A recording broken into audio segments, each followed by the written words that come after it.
देहि सौभाग्यम आरोग्यम देहि मे परम सुखम रूपम देहि जयम देहि यशो देहि दीशो जहि। जय माता रानी। दोस्तों, स्वागत है आप सभी का। माँ भगवती दुर्गा की कृपा आपके और आपके समस्त परिवार पर सर्वदा सर्वदा बनी रहे। दोस्तों, आज की इस वीडियो में मैं बात करूंगी अखंड ज्योत जो नवरात्रि के दौरान आपने प्रज्वलित की है, क्या उसका बुझना अशुभ होता है? यदि वह बुझ जाती है तो उसका अर्थ क्या होता है? इन समस्त जानकारी को आज इस वीडियो में आप प्राप्त करेंगे। तो दोस्तों, आपसे रिक्वेस्ट है वीडियो में अंत तक जरूर बने रहे, अन्यथा जानकारी आपकी अधूरी रह जाएगी।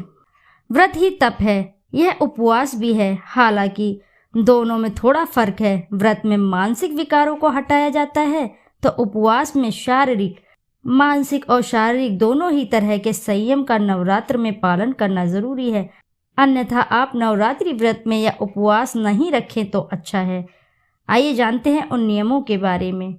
नवरात्रि के दौरान क्यों जलाते हैं अखंड ज्योति, का क्या महत्व है? इन 6 नियमों को जरूर करना है आपको पालन, और न हो सकता है अपशगुन। आइए जानते हैं वो कौन से नियम हैं जिनको आपको नवरात्रि के दौरान विशेष तौर पर ध्यान रखना है और विशेष तौर पर इन नियमों का पालन करना है। अन्यथा माता रानी आपसे हो सकती हैं रुष्ट। आपकी पूजा और आपका व्रत का कोई भी अर्थ नहीं आपको प्राप्त होगा, यानी कि कोई भी फल आपको प्राप्त नहीं होगा। नवरात्रि के दौरान 9 दिनों तक बिस्तर पर सोने से बचना चाहिए। जो लोग व्रत रखते हैं उन्हें बिस्तर पर नहीं सोना चाहिए। नवरात्रि में यदि व्रत रखते हैं तो बिस्तर पर ना सोएं, बल्कि जमीन पर सोएं।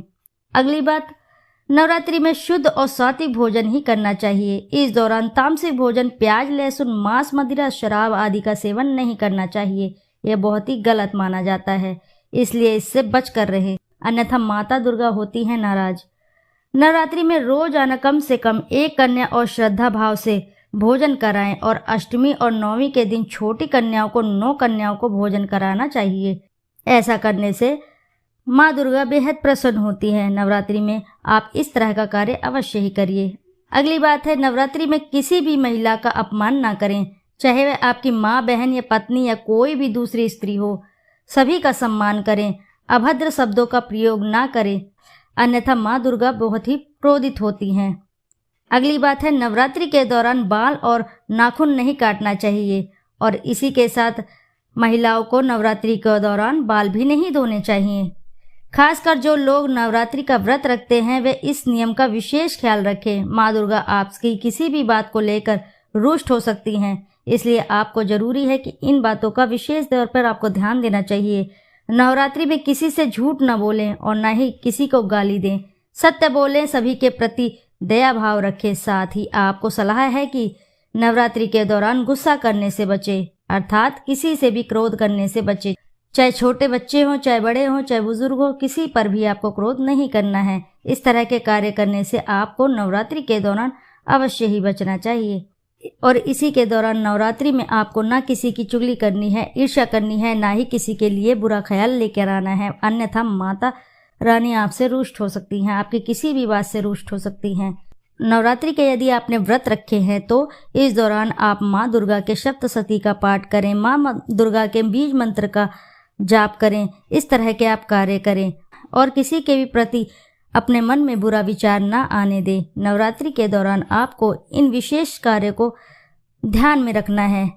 और अगली बात है, इसी के साथ नवरात्रि के दौरान काम वासना में विलीन ना रहें, अर्थात किसी भी प्रकार से अपने मन में बुरे विचार आने ना दें। नवरात्रि के दिन आपको इन बुरे विचारों से परहेज करना है और जहाँ तक हो सके अपने आप को सात्विक बनाए रखना है। माता भगवती दुर्गा की कृपा प्राप्त करनी है तो नवरात्रि के दौरान इन कार्यों को आपको विशेष तौर पर ध्यान देना है। इसी के साथ घर में छोटे बच्चों को नवरात्रि का व्रत नहीं रखना चाहिए, इससे उनकी जान को खतरा रहता है, क्योंकि इस व्रत में शरीर को अधिक शक्ति की आवश्यकता होती है। माता शेरावाली की तस्वीर यदि कांच फ्रेम में है तो यदि वह कांच हल्की सी भी यदि कहीं से भी टूटी फूटी हो तो ऐसी कांच को अवश्य ही बदल डालें। ऐसी तस्वीर को जल में विसर्जित कर दें। टूटी फूटी मूर्ति की पूजा करने से, आपकी श्रद्धा भक्ति व्रत करने से सब टूट जाता है, आपका व्रत खंडित हो जाता है। दोस्तों, नवरात्रि के 9 दिन बहुत ही पवित्र होते हैं। नवरात्रि के इन 9 दिनों में आचार विचार घर को साफ सुथरा करके रखना चाहिए। इसलिए नवरात्रि के 9 दिनों में ब्रह्मचर्य का पालन किया जाता है और तामसिक भोजन नहीं किया जाता है। नवरात्रि के 9 दिनों में माता रानी के भक्तों को प्याज, लहसुन, मांस, मदिरा और अंडे से दूर रहना चाहिए। अधिकतर भक्त उन नियमों का पालन नहीं करते हैं, लेकिन एक गलती कर बैठते हैं। वे नवरात्रि के 9 दिनों में इन अपवित्र चीजों को रख लेते हैं। ऐसा भूलकर भी नहीं करना चाहिए।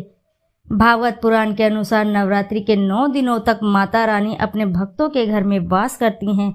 यदि आप चाहते हैं कि माता रानी आपके घर पे वास करे तो आप अपने घर का वातावरण को साफ रखें। भगवत गीता में भगवान कृष्ण कहते हैं, बगैर गंगा जल छिड़के कोई भी मंगल कार्य सफल नहीं माना जाता। गंगा जल का छिड़काव स्वयं ही भगवत गीता में श्री कृष्ण ने बताया था।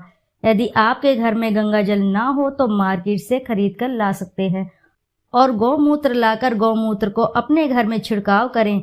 बस थोड़ा सा पानी में डाल लें, इससे आपके घर का वातावरण पवित्र हो जाएगा। घर में मौजूद नकारात्मक ऊर्जा भी नष्ट हो जाएगी और जिस घर में वातावरण पवित्र होता है और नकारात्मक ऊर्जा नहीं होती है, वहां पर माता रानी का वास होता है। घर में जो भी फालतू सामान है, फटे पुराने कपड़े, उन्हें घर से बाहर निकाल दें। घर में बेकार पड़ा सामान नकारात्मक ऊर्जा को बढ़ावा देता है, इसलिए गंदगी बिल्कुल भी ना करें। दीप धूप जलाकर वातावरण स्वच्छ रखें। तो आइए जानते हैं, नवरात्रि के प्रथम दिन जब अखंड ज्योति जलाई जाती है तो इसे पूरे 9 दिनों तक जलाए रखना होता है। यदि ज्योत इन 9 दिनों के अंदर बुझ जाए तो अपशगुन माना जाता है। ऐसे में अखंड ज्योत प्रज्वलित करने से पहले कुछ नियमों को जरूर जान ले। तो आइए जानते हैं उन नियमों को। दोस्तों, उससे पहले आपसे एक छोटी सी रिक्वेस्ट है, यदि वीडियो आपको अच्छी लगती है तो वीडियो ज़रूर लाइक करें और साथ ही चैनल को सब्सक्राइब करें और एक बार अपनी सच्ची श्रद्धा से कमेंट बॉक्स में जरूर लिख दें, जय माँ भगवती दुर्गा की जय। चैत्र नवरात्रों की शुरुआत इस बार 9 अप्रैल से हो गई है और 10वीं यानी 17 को मनाया जाएगा। नवरात्रि में अखंड ज्योत प्रज्वलित करना बेहद खास और महत्वपूर्ण होता है। प्रथम दिन कलश स्थापना करने के बाद अखंड ज्योति जरूर जलाई जाती है। ऐसी मान्यता है कि अखंड ज्योति जलाने से तन, मन और मौजूद अंधकार दूर होते हैं। यह जीवन से सभी अंधेरे को दूर करने का प्रतीक होता है। नवरात्रि के प्रथम दिन अखंड ज्योति जलाई जाती है तो इसे नवरात्रि पूरे 9 दिनों तक जलाए रखना होता है। यदि ये इन 9 दिनों के अंदर बुझ जाए तो बेहद अपशगुन माना जाता है। यदि आपके घर में पूरे 9 दिन तक ये ज्योति जलती रही तो आपके घर में सुख, शांति और समृद्धि आती है। माँ दुर्गा प्रसन्न होकर अपना आशीर्वाद देती हैं। हालांकि अखंड ज्योति जलाने के कुछ नियम और लाभ भी होते हैं, इन्हें जरूर जान लेना चाहिए आपको। तो आइए जानते हैं अखंड ज्योति जलाने के नियम क्या है। नवरात्रि का शुभ आरंभ 9 अप्रैल से हो चुका है। इस दिन शुभ मुहूर्त में कलश स्थापना के साथ साथ पूजा के समय अखंड दीपक प्रज्वलित करने का भी विधान होता है, लेकिन इसे जलाने के कुछ नियम भी हैं, इन्हें जरूर अपनाने चाहिए आपको। तो आइए जानते हैं उन नियमों के बारे में। यदि आप अपने घर में दुर्गा पूजा कर रहे हैं तो प्रथम दिन अखंड दीपक जलाने के लिए शुद्ध देशी घी या फिर सरसों का तेल या तेल का ही इस्तेमाल करें। सरसों का तेल या तिल के तेल का इस्तेमाल करें। इन्हीं तेल से अखंड ज्योति को जलाना चाहिए, ये बहुत ही शुभ होता है। शुद्ध घी का दीपक देवी दुर्गा माँ के दाहिने तरफ और तेल का दीपक देवी माँ के बाईं ओर थोड़े से चावल, काले तिल या फिर उड़द की दाल के ऊपर रखें। दीपक की लौ पूर्व या उत्तर पश्चिम दिशा में रख सकते हैं। दक्षिण दिशा में दीपक नहीं रखना चाहिए। 9 दिनों तक दीपक जलते रहने के लिए दीपक में पर्याप्त मात्रा में घी या तेल रहना चाहिए। दीपक बुझे नहीं, इसके लिए दीपक को कांच की चिमनी से ढकना चाहिए। अगर 9 दिनों के दौरान किसी भी समय दीपक बुझ जाए तो देवी माँ से क्षमा मांग कर दोबारा दीपक जलाएं। 9 दिन पूरे होने के बाद भी अगर दीपक प्रज्वलित है तो उसे फूंक मारकर या अन्य किसी भी तरीके से ना बुझाएं, बल्कि अपने आप बुझने तक का इंतजार करें। शास्त्रों के अनुसार नवरात्र में अखंड दीपक प्रज्वलित करने से जीवन में प्रकाश और खुशहाली आती है। इससे माता की कृपा बनी रहती है।